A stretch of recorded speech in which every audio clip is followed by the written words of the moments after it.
Every detective who arrives in the tropical island of Guadeloupe to run Deshaun Police Station makes the same promise: they'll stay and bring peace to paradise.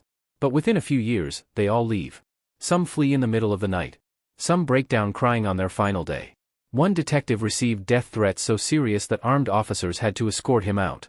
What makes this beautiful island, surrounded by turquoise water and golden beaches, turn into a place where even the bravest law enforcement officers can't wait to escape? The answer reveals a dark truth hiding behind the postcard-perfect scenery. Guadeloupe looks like the place where all your problems disappear. White sand beaches stretch for miles. The Caribbean sun feels warm on your skin. Tourists post photos here that get thousands of likes. But behind the resort hotels and beachside restaurants, there's a police station where something strange happens over and over again. Detectives arrive excited. They're promised a fresh start, a chance to work in one of the most beautiful places on earth. The job posting sounds perfect: solve crimes in paradise, make a real difference, enjoy island life. These aren't weak officers. These are experienced investigators who've worked major cases in Paris, Marseille, and other tough cities. They come from mainland France, trained, confident, and ready to prove themselves. Then everything changes. Within months, these detectives start looking exhausted. Within a year, they're applying for transfers. By year 2 or 3, most of them are gone. Some lasted only 18 months before they couldn't take it anymore. The question nobody asked out loud was simple but troubling: what's happening on this island that makes trained professionals want to leave paradise? The real answer isn't about the beaches or the weather. It's about what happens when a beautiful place hides an ugly problem underneath. Guadeloupe has a serious crime problem that tourists never see. Gang violence runs deep. Drug trafficking operations move millions of dollars through the island. Armed robberies happen regularly. Sexual assault cases pile up faster than the police can investigate them. But here's what makes it different from other crime-heavy places: the system is broken in ways that make solving crimes almost impossible. Before we continue, think about this: if you were a detective who couldn't solve crimes, who couldn't protect victims, and who knew the system was working against you, how long would you last? Let me know in the comments what you think would be the breaking point. The first detective to arrive at Deshaun Police Station probably had no idea what was waiting for him. When the first detective stepped off the plane in Guadeloupe, he believed in the job. He believed he could make a difference. He believed the system would support him. He was wrong on all 3 counts. The detective arrived to find a police station that was understaffed, under-resourced, and overwhelmed. Files were incomplete. Evidence was stored poorly. Witnesses refused to cooperate because they were afraid. Gang members walked the streets freely, even after multiple arrests, because the courts moved so slowly that cases took years to process. By the time a trial happened, evidence had disappeared, witnesses had changed their stories, and victims had lost faith in justice altogether. But the real shock came when he tried to investigate serious crimes. A young woman reported being assaulted. The detective gathered evidence, interviewed witnesses, built what he thought was a solid case. Then the case went to prosecutors. Months passed. Nothing happened. He followed up. The prosecutor said the caseload was too heavy. Resources were too thin. The case got pushed back again and again until eventually it disappeared into a system that swallowed it whole. This happened over and over. A robbery. A stabbing. A drug operation running openly in the neighborhood. Each time, the detective did his job perfectly. Each time, the system failed to deliver justice. Imagine being trained to solve problems, then being forced to watch those problems never get solved. Imagine knowing who committed crimes but watching them walk free anyway. That psychological damage doesn't show up in physical tests, but it destroys a person from the inside. The detective started staying late at the station, obsessing over cases he couldn't close. He stopped sleeping well. His mood changed. His family noticed something was wrong. He made fewer arrests because he knew arrests meant nothing. Why spend 8 hours gathering evidence when it would sit in a prosecutor's office for 2 years before being dismissed? The logic of the broken system started to make terrible sense. Yet this was only the beginning of what would become a pattern that repeated with every detective who followed. The statistics tell a story that tourists never read about. Guadeloupe has one of the highest murder rates in the Caribbean. Armed robbery is so common that many businesses hire private security because they know police can't protect them. Drug trafficking organizations use the island as a major hub for moving cocaine and other narcotics between South America and Europe. Gang violence isn't rare, it's routine. But here's what shocked every detective who arrived expecting a quiet tropical posting: the crimes were organized, sophisticated, and connected to international criminal networks. This wasn't random street crime. This was professional. These were dangerous people with money, weapons, and zero fear of law enforcement. In 2019, a wave of violent robberies targeted jewelry stores, banks, and wealthy homes across the island. Armed gangs would strike quickly, brutally, and disappear before police could respond. One robbery lasted only 3 minutes but left multiple people injured. The gangs wore masks. They used encrypted communications. They seemed to know police response times and patrol patterns. Some detectives suspected corruption. That information about police movements was being leaked from inside the station itself. Then came the drug seizures that revealed just how massive the problem really was. Police found cocaine shipments weighing hundreds of kilograms hidden in shipping containers, fishing boats, and even private planes. The quantities were staggering. One bust alone contained drugs worth millions of euros. But for every shipment intercepted, investigators knew 10 more were getting through. The island's geography made it impossible to patrol effectively, too many beaches, too many hidden coves, too much coastline for the resources available. The violence escalated alongside the drug trade. Dealers fought over territory. Witnesses to crimes started disappearing. One informant who agreed to help police was found dead weeks before he could testify. Another witness recanted his entire statement, claiming he'd received threats against his family. The detectives realized they weren't just investigating crime, they were entering a war they couldn't win with the tools they'd been given. What happened next revealed something even darker about the island's criminal underworld. A detective's job depends on a system that actually works. Investigation, prosecution, conviction, punishment. That's the chain. Break any link, and the whole thing falls apart. In Guadeloupe, almost every link was broken. The courts moved impossibly slowly. A case filed in 2020 might not go to trial until 2023 or 2024. By then, memories had faded. Witnesses had moved away or died. Evidence had degraded. Lawyers for the accused used delay tactics endlessly. The prosecutor's office was so understaffed that serious cases competed for attention with minor offenses. Something had to give, and it was always the detectives' hopes for justice. Prison overcrowding made things worse. When someone was finally convicted, they often received sentences that seemed shockingly light compared to the crime. A violent robber might serve 3 years and then be released back onto the same streets where his victims lived. A drug dealer might get 5 years for moving kilograms of narcotics. The detectives watched their work result in punishments that felt insulting to the victims and useless as deterrents. Corruption added another layer of failure. Not every officer or prosecutor was corrupt, but enough where that trust became impossible. A case would move forward, then suddenly stop for no reason. A witness protection request would be denied without explanation. Evidence would go missing from the secure storage facility. Detectives started whispering about which judges could be influenced and which officials had connections to criminal organizations. When you can't trust your own system, you can't do your job. Resources were laughably inadequate. The police station didn't have enough computers. Evidence labs were backed up for months. Forensic analysis that should take weeks took half a year. Car maintenance was so poor that patrol vehicles broke down regularly. Some detectives bought their own supplies because the station couldn't provide basic materials. They were asking trained professionals to solve complex crimes with tools from the 1990s while criminal organizations used modern technology and international resources. But the cruelest part wasn't the lack of resources or the slow courts. It was knowing that certain powerful people on the island seemed completely untouchable. If you investigated someone connected to the right networks, pressure would come down on you. Your investigation would be interfered with. Your evidence would be questioned. Superiors would suggest you look at other cases instead. The detectives began to understand that there was a class of criminal who operated above the law. Many people watching have experienced moments when they worked hard but the system didn't reward that effort. If you've ever felt that frustration, you're not alone. The human mind has limits. Push someone hard enough for long enough, and something breaks.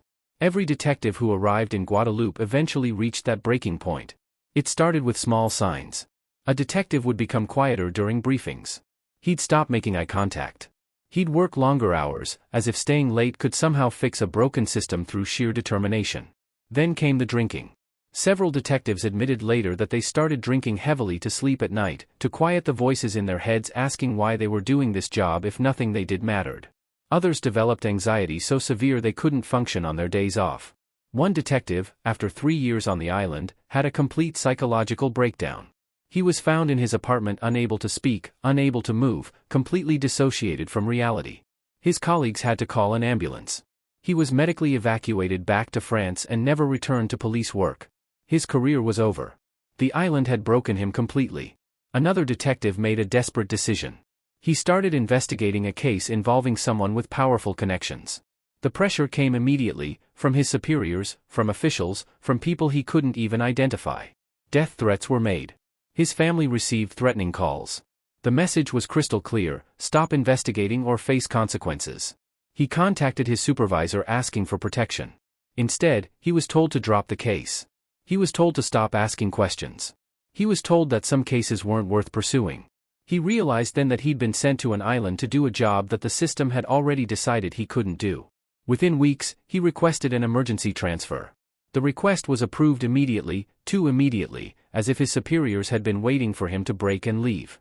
He departed the island accompanied by armed security officers.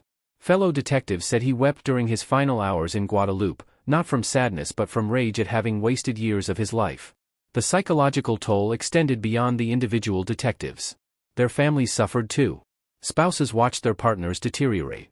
Children grew up in an environment of tension and fear. Some families left before the detective did, unable to endure the stress any longer. One detective's wife took their children back to France while he stayed, unable to leave because he hadn't completed his assignment. The separation destroyed his marriage. If you're enjoying stories that reveal what really happened behind the headlines, make sure you subscribe because the next part of this story shows how the system actually turned against the very people trying to protect it. The question that haunted every detective was the same: how does a place this beautiful become this broken? The answer required understanding Guadeloupe's complicated history and present-day economy. Guadeloupe is a French overseas territory, not an independent nation. It's technically part of France, which means French law applies and French resources theoretically should support it. But in practice, Guadeloupe has always been treated differently, less funded, less prioritized, less important than mainland France. The island's economy depends heavily on tourism and agriculture, industries that wealthy outsiders control. Local opportunities are limited. Poverty runs deep in certain neighborhoods. When people see no legal path to success, illegal paths start looking attractive. The drug trade found Guadeloupe perfect for its purposes. The island sits between South America and Europe, making it an ideal transshipment point. Criminal organizations could move product through with minimal risk because enforcement was weak and corruption was available. The money that flowed into the drug trade didn't go into schools or hospitals or infrastructure, it went into the hands of gang leaders and their corrupt partners in government and law enforcement. This is where the real secret emerges. Some officials on the island, some people with real power, benefited from the crime problem. A corrupt prosecutor who received payments from drug traffickers had every reason to slow down drug cases. A police official with connections to gang leaders had every reason to ensure certain investigations never went anywhere. A judge who received bribes had every reason to dismiss charges against powerful criminals. The system wasn't just broken, it was deliberately kept broken by people who profited from its failure. The detectives sent to Guadeloupe to solve crimes were essentially being sent into a war where the enemy had already infiltrated the command structure. They weren't just fighting criminals, they were fighting a system designed to protect those criminals. Some superiors seemed almost hostile to successful investigations. Some cases were actively sabotaged from above. Detectives would discover that evidence they'd carefully preserved had been lost or contaminated. Witnesses they'd located would suddenly recant or disappear. One detective, before leaving the island, compiled a detailed report documenting the corruption he'd witnessed. He detailed specific cases, specific officials, specific moments when investigations had been deliberately undermined. He sent this report to authorities in Paris. The response was silence. No investigation was launched. No officials were questioned. The report disappeared into bureaucratic channels and was never heard from again. The detective realized then that even Paris didn't want to know the truth about what was happening in Guadeloupe. The truth was very different from what the recruitment brochures promised. By the time the latest detective arrived in Guadeloupe, the pattern was already established. The island had become known within French law enforcement as a posting to survive, not a place to build a career. Detectives requested it as a last resort or got assigned there as punishment. Nobody wanted to go. Nobody wanted to stay. The police station itself became a symbol of hopelessness. Morale was destroyed. Experienced detectives trained their replacements with a cynicism that bordered on cruel. They'd say things like, "Don't bother building cases on anything serious, the system will eat it anyway." New arrivals would protest that they'd come to actually solve crimes, and the veterans would smile sadly and say, "You'll learn." Within 6 months, the new detective understood exactly what they meant. Some detectives tried different approaches. One attempted to work entirely outside official channels, using private investigators and international law enforcement contacts to build cases that bypassed the corrupt local system. He made progress on several major investigations, but his unauthorized methods made him enemies. He was eventually accused of misconduct for his methods and was forced to leave the island under a cloud of suspicion. Another detective attempted to document and expose corruption within the police force itself. He compiled evidence against several colleagues he believed were taking bribes. Instead of being celebrated as a whistleblower, he was ostracized by other officers and eventually transferred.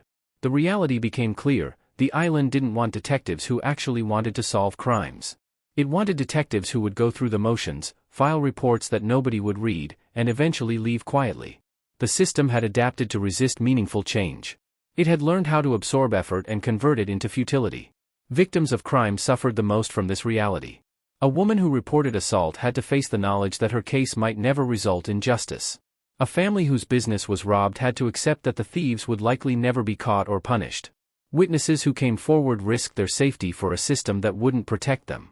Trust in law enforcement eroded until police became almost irrelevant to daily life on the island. People started handling disputes and crimes privately, which made the island more dangerous and more violent. Yet something unexpected started happening. As detectives left and the cycle continued, younger officers from Guadeloupe itself began asking difficult questions. They wondered why they were expected to do a job that was deliberately designed to fail.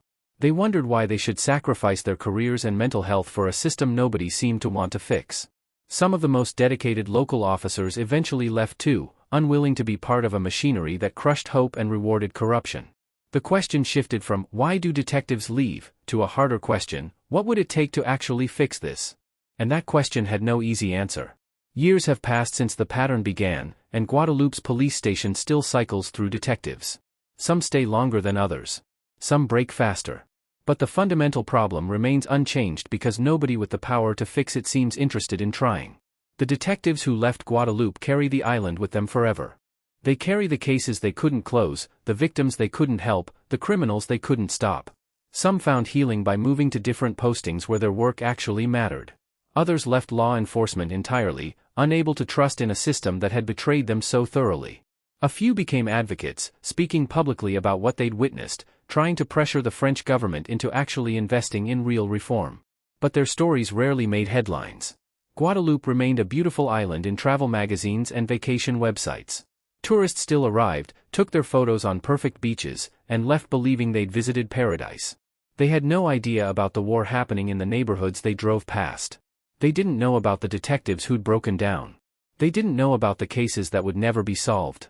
The real legacy of this cycle is a simple but devastating truth: a beautiful place can hide an ugly reality, and when the system is broken badly enough, even the most dedicated people can't fix it alone. One detective cannot reform a corrupted institution.